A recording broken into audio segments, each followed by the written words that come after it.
दोस्तों, कहा जाता है कि इंसान चाहे कितना ही दिमाग क्यों ना लगा ले, पर जब भी कोई गलत काम करने की वो कोशिश करता है तो कोई ना कोई गलती उससे ज़रूर हो जाती है और उसकी उसी छोटी सी गलती उसे जो है वो सलाखों के पीछे तक पहुंचा देती है। और आज की कहानी में भी एक इंसान की साजिश के तहत हत्या तो कर दी जाती है, लेकिन पुलिस सिर्फ 24 घंटे के अंदर ही आरोपी तक पहुंच जाती है। और पुलिस जब उसे गिरफ्तार करके लाती है और जब इस केस का खुलासा होता है तो एक ऐसी सच्चाई सामने निकल कर आती है जिसे सुनने के बाद हर कोई हैरान और परेशान था। और आज की ये कहानी आपको अंदर से हिलाकर रख देगी।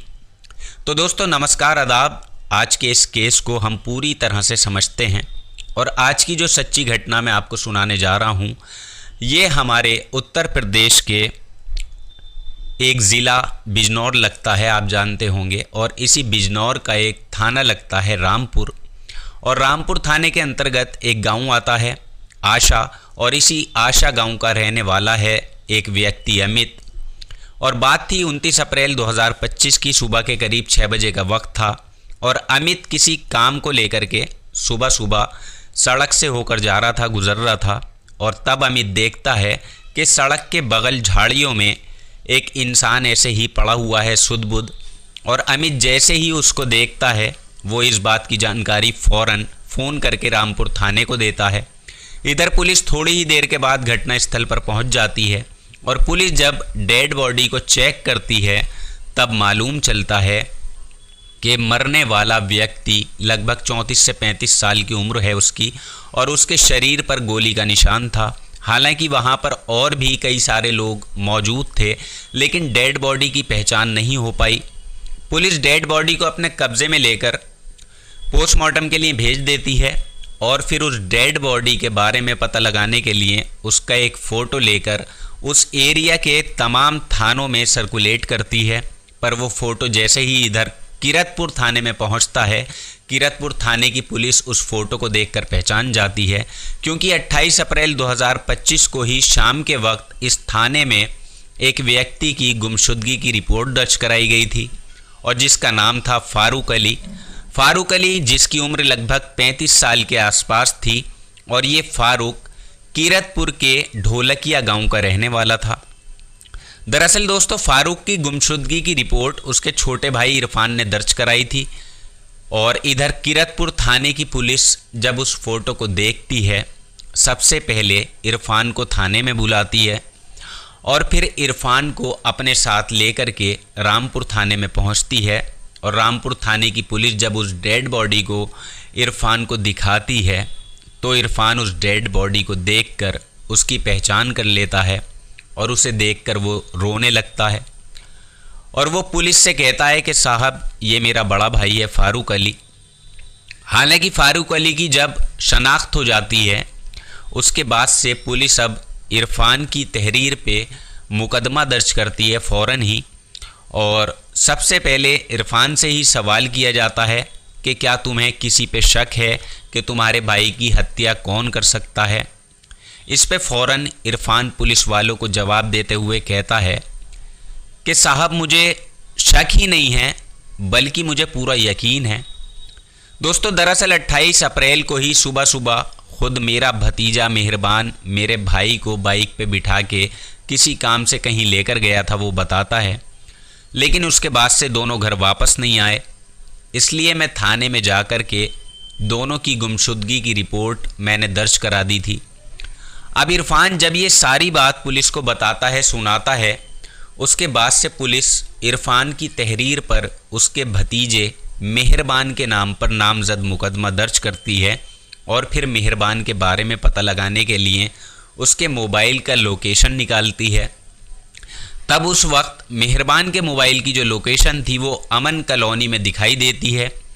पुलिस को जैसे ही लोकेशन मिलती है, पुलिस फ़ौरन उसी वक्त ही अपनी टीम के साथ अमर कॉलोनी में जाती है, जहां पे पुलिस को मेहरबान दिखाई देता है। लेकिन मेहरबान जब पुलिस वालों को देखता है तो वहां से भागने की पूरी कोशिश करता है। और दोस्तों, हद तो तब हो जाती है, पुलिस जब उसे पकड़ने की कोशिश करती है तो मेहरबान पुलिस पे ही उल्टा गोली चलाने लगता है। जवाब में पुलिस भी गोली चलाती है और एक गोली मेहरबान के पैरों में जाकर लगती है। उस वक्त मेहरबान के साथ उसका एक दोस्त अमर भी मौजूद था। पुलिस इन दोनों को गिरफ्तार करके थाने लेकर आती है और इन दोनों के पास से एक देसी कट्टा और एक बाइक भी बरामद होती है। पुलिस जब मेहरबान से उसके चाचा की हत्या के बारे में पूछताछ करती है तब मेहरबान फ़ौरन ही अपनी सच्चाई कबूल कर लेता है, वो टूट जाता है। दरअसल मरने वाले फ़ारूक की पत्नी का नाम अमरीन बेगम था, जिसकी 5 साल पहले शादी हुई थी, लेकिन करीब 2 साल पहले ही अमरीन के अपने ही भतीजे यानी कि मेहरबान के साथ में प्यार मोहब्बत शुरू हो जाता है और दोनों एक दूसरे के इतने करीब आ जाते हैं कि मान मर्यादाएं की सारी सीमाएं भी वो तोड़ देते हैं। लेकिन चाची और भतीजे के बीच में जब ये प्रेम प्रसंग शुरू होता है, कुछ ही दिन के बाद इस बात के बारे में फ़ारूक को पता चल जाता है और उसके बाद से फ़ारूक अपनी पत्नी के साथ काफ़ी सख्ती से पेश आने लगता है। और उसके बाद से फ़ारूक आए दिन हर रोज़ छोटी मोटी बात को लेकर अपनी पत्नी की बुरी तरीके से पिटाई भी करता है और इस पिटाई से अमरीन जो है पूरी तरह से तंग आ चुकी थी और फिर वो इन्हीं बातों की वजह से अपने ही पति को इस दुनिया से हटाने का तय कर लेती है। और जब इस बारे में अपने भतीजे मेहरबान से वो बात करती है तब मेहरबान भी उसके इस काम को करने के लिए फ़ौरन ही तैयार हो जाता है, क्योंकि दोस्तों मेहरबान ये सोचता है कि चाचा को मारने के बाद ये दोनों पूरी तरह से आज़ाद हो जाएंगे और कुछ भी कर सकते हैं।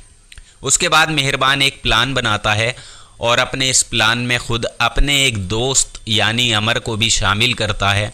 जब ये प्लान बेहतर तरीके से ये दोनों बना लेते हैं तब उसके बाद से इसी प्लान के तहत 28 अप्रैल 2025 को सुबह सुबह मेहरबान अपने चाचा फ़ारूक से कहता है कि मुझे तुमसे कुछ ज़रूरी बातचीत करनी है और आप मेरे साथ बाइक पे बैठकर चलो, मैं यहाँ सबके सामने घर में आपसे बात नहीं करूँगा।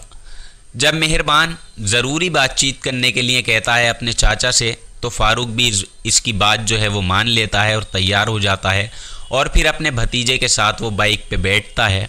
और इधर मेहरबान जब अपने चाचा को लेकर वहाँ से निकलता है तो थोड़ी सी आगे जाने के बाद, काफ़ी दूर चलने के बाद अपने दोस्त अमर को भी वो बाइक पे बिठाता है और सीधे वहाँ से बाइक लेकर ये लोग रामपुर थाना की सीमा में आ जाते हैं और ये एक सुनसान जगह पर पहुँचते हैं और मौका मिलते ही ये फ़ारूक को बाइक से उतारते हैं और दोनों मिलकर फ़ारूक के ऊपर गोली चला देते हैं, जिसकी वजह से फ़ारूक की घटना स्थल पर ही मौत हो जाती है। फ़ारूक की जब मौत हो जाती है उसके बाद ये दोनों उसकी बॉडी को वहीं पर झाड़ियों में फेंक देते हैं अंदर की तरफ और फिर बाइक लेकर दोनों वहाँ से फ़रार हो जाते हैं।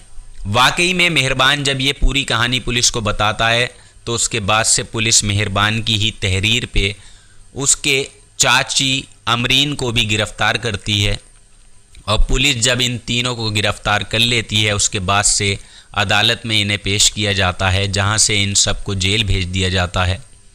तो दोस्तों इस कहानी को सुनाने का उद्देश्य किसी को परेशान करना नहीं था, किसी का दिल दुखाना नहीं था, बल्कि समाज में क्या हो रहा है ये बताना है। और कहानी आपको कैसी लगी नीचे कमेंट बॉक्स में ज़रूर बताइएगा। हालांकि आज का जो माहौल चल रहा है वो बहुत अजीब माहौल चल रहा है, इसलिए सतर्क रहने की, सावधान रहने की पूरी तरह से ज़रूरत है।